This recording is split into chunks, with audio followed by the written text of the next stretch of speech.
الحمد لله وكفى والصلاة والسلام على رسوله المصطفى وعلى آله أهل الوفا.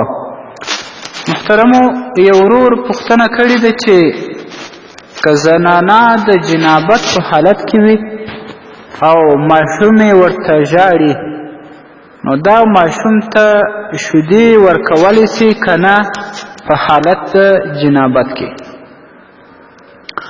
محترم ستاسې په جواب کې به ووایم چې د جنابت په حالت کې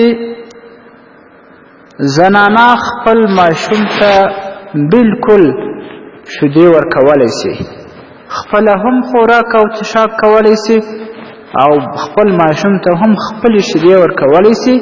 شرعي کم ممانعت په دې کې نشته، خو چونکې د جما له فارغت وروسته هغه د کوشش وکړي د غسل، او که چېرته جما د شپې سوی وي نو بیا د هغه جما وروسته اودس وکوي.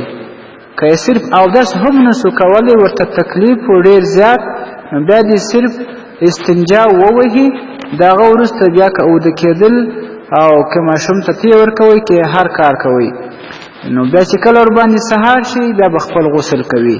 خو په غسل کې بغیر د ضرورته ځنډ کول نه دي پکار.